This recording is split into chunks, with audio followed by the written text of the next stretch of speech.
우리 하나님 말씀 같이 보겠습니다. 요한계시록 18장 1절 말씀부터 8절 말씀까지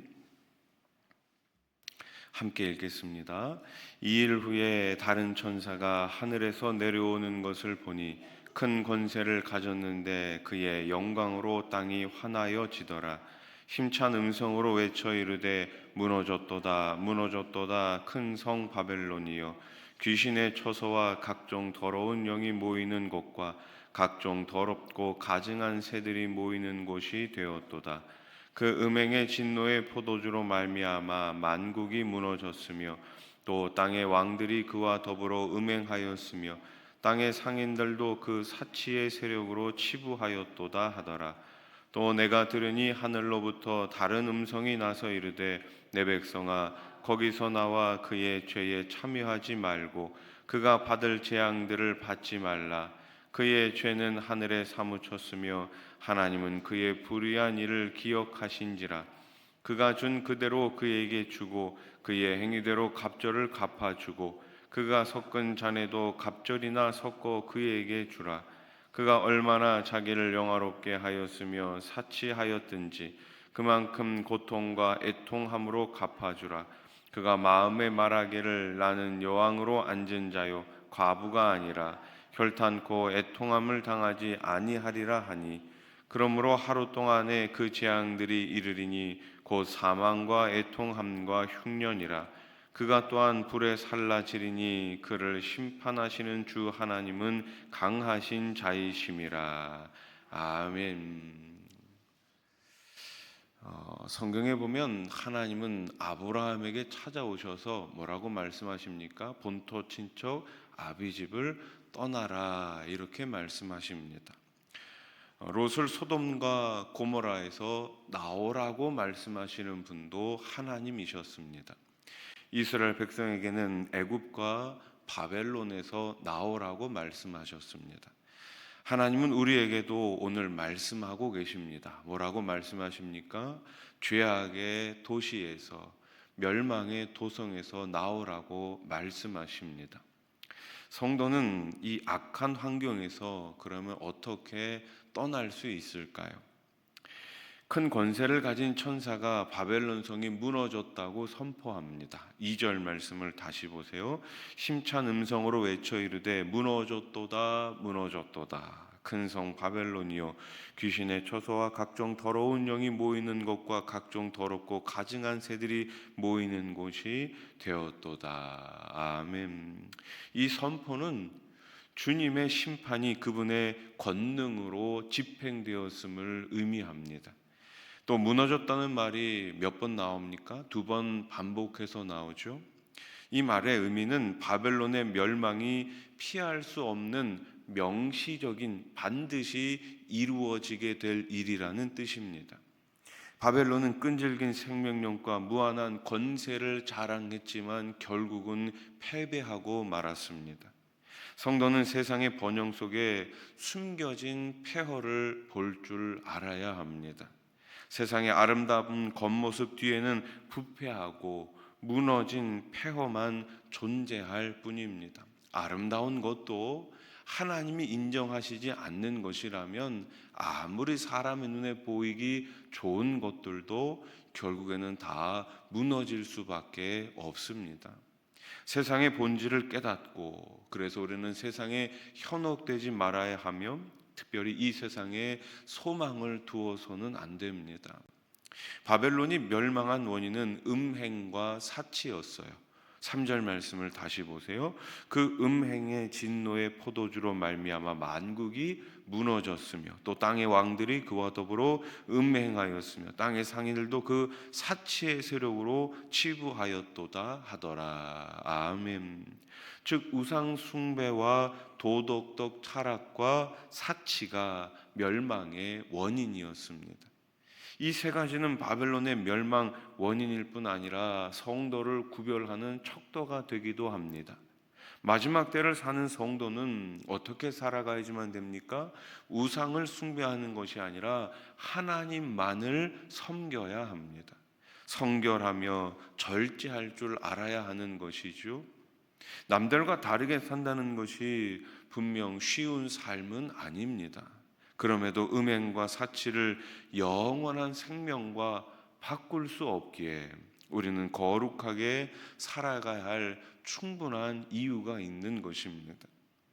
하나님은 당신의 백성이 멸망할 바벨론의 죄악에서 벗어날 것을 명령하십니다. 4절 말씀 또 보세요. 또 내가 들으니 하늘로부터 다른 음성이 나서 이르되 내 백성아 거기서 나와 그의 죄에 참여하지 말고 그가 받을 재앙들을 받지 말라. 아멘.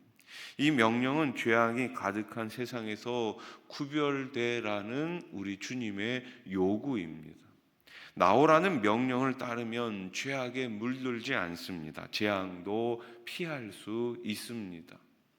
주님은 우리가 세상의 죄에 유혹되지 않고 악한 길에서 떠나 거룩한 삶을 살기를 원하십니다. 악으로부터의 분리는 곧 멸망으로부터의 분리이죠. 바벨론에서 나오라는 명령에 그래서 우리는 늘 순종해야 합니다. 따라해 보십시오. 순종합시다. 순종하면 살 수 있습니다. 순종하면 형통할 수 있습니다. 순종하면 우리 삶 가운데 풍성한 하나님의 은혜가 덧입혀지는 것입니다. 주님은 악인들의 행위를 갑절로 갚아주십니다. 악인들의 행위를 그냥 눈 감아 주시는 것이 아니죠. 6절 말씀 보세요. 그가 준 그대로 그에게 주고 그의 행위대로 갑절을 갚아주고 그가 섞은 잔에도 갑절이나 섞어 그에게 주라. 아멘. 갑절의 배상은 구약 여러 곳에서 등장하는 형벌의 방법이었어요. 내가 남에게 뭔가 손해를 끼치거나 잘못된 일이 있으면 갑절로 갚아주라는 말씀이지요. 이는 범법자가 행한 죄가 너무도 추악하고 끔찍할 때 내려지는 매우 무거운 형벌입니다. 주님은 죄악을 엄격하게 심판하십니다. 그냥 눈 감아 주시는 분이 아니에요. 마지막 날 우리 주님은 선악간의 모든 것을 심판하실 것입니다. 원수 갚는 것은 주님께 속한 영역이에요. 자, 로마서 12장 19절 말씀을 우리 한번 같이 읽어봅시다. 시작. 내 사랑하는 자들아 너희가 친히 원수를 갚지 말고 하나님의 진노하심에 맡기라. 기록되었으되 원수 갚는 것이 내게 있으니 내가 갚으리라고 주께서 말씀하시니라. 아멘. 따라서 우리는 이 땅에서 많이 억울하고 고통스럽더라도 어떻게 해야 될까요? 주님께 이 모든 것들을 맡길 줄 알아야 합니다. 주의 심판 때까지 우리는 기다릴 줄 알아야 합니다. 하나님께서 주시는 그 마음을 통해 가지고 이 땅에서 원수를 갚는 것이 아니라 원수 갚는 것은 누구에게 있다고요? 주께 있다고요. 우리는 온전히 말씀 앞에서 겸손하게 하나님 뜻 가운데 행해야 할 줄로 믿습니다. 음녀 바벨론은 자신이 결코 애통할 일이 없을 것이라고 장담합니다. 나는 눈물 날 일이 없어. 나는 마음 아플 일이 없어. 이렇게 강조하죠. 장담하죠. 7절 말씀 보세요. 그가 얼마나 자기를 영화롭게 하였으며 사치하였든지 그만큼 고통과 애통함으로 갚아주라. 그가 마음에 말하기를 나는 여왕으로 앉은 자요 과부가 아니라 결단코 애통함을 당하지 아니하리라. 아멘. 그러나 세상을 주관하시는 하나님의 판단은 다릅니다. 그리스도를 자신의 신랑으로 모시지 않는 자에게는 무엇이 예고되어 있습니까? 파멸만이 예고되어 있을 뿐입니다. 스스로 속이는 교만한 인생은 환난의 날을 결코 피할 수가 없습니다. 따라서 성도는 스스로를 높이는 교만한 세상 문화를 멀리해야 합니다. 하나님은 믿음으로 인한 고생을 기꺼이 감수하는 성도에게 영원한 안식을 허락해 주십니다. 바벨론은 영적 음행과 도덕적 타락과 사치가 극에 달했던 곳입니다. 이는 물질적 풍요로 인해 교만해질 대로 교만해진 로마를 상징하고 있습니다. 하나님의 경고대로 로마는 멸망했습니다. 하나님을 버린 나라, 하나님을 버린 민족 말씀을 버린 백성은 멸망할 뿐입니다. 지금도 마찬가지입니다. 우리는 멸망당할 이 땅에 살고 있습니다. 이 땅에는 소망이 단 하나도 없습니다. 그래서 이 땅의 가치관을 따라서는 절대로 안 됩니다. 세상의 죄악과 불의에 결코 동참해서도 안 됩니다. 하나님의 엄중한 명령을 따라 오늘 하루도 거룩하고 정결하게 살아가시기를 우리 주님의 이름으로 축원합니다. 기도드리겠습니다.